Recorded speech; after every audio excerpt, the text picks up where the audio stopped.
Almost 2 years ago, one of the first videos I made on this channel was about Reimu Hakurei, the Shrine Maiden of Paradise in Touhou project, and I talked about my opinions on her and how I thought she was as a character. We're going to revisit that now, because I'm better at presenting content, and I like to think I'm a little more nuanced with my words. Now, Reimu is an interesting character because it depends on the medium you consume her in. In the games, she's no nonsense, must destroy the incident maker, and then make them a friend because she has nanoha powers. But in the mangas, multiple ones, they're like different facets of her personality, which I find relatively interesting. Like in Wild and Horned Hermit, you see the lazy, somewhat greedy Reimu who doesn't really want to do anything, and it's more of a comedic spin. In Forbidden Scrollery, you see the Reimu who is no nonsense, will deliver justice, and takes her job as a Shrine Maiden very seriously.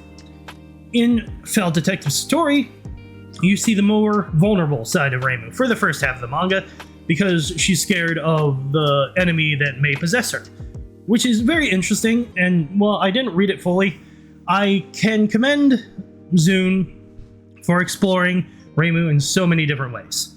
Now, where does Reimu rank in terms of my favorite Touhou characters? Not even the top 15.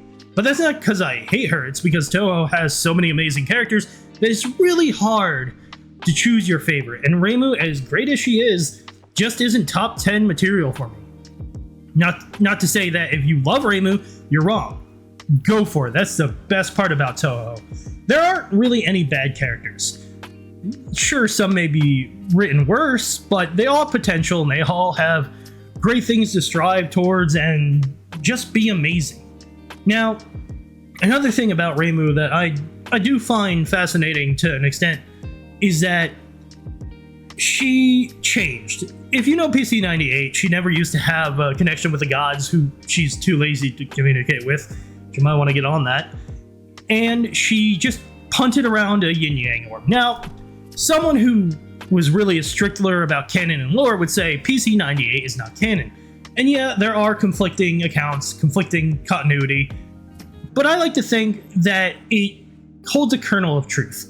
Because the Reimu in those games is clearly depicted as younger, more like 12 instead of the 17 Reimu vaguely 17 Reimu we see now. And I like to think she started out just determined to make the world a better place, right? She was a brand new Shrine Maiden, had to help Gensokyo and all that. And it was only through those trials and tribulations that she gained her connection with the god, because the Hakurei god got off its ass and was like, I'm gonna give you a little bit of power. No more than that, because I'm not telling you my name, because I'm just a hikikomori and I'm gonna stay in my office all day. I made a video on that god once a while ago.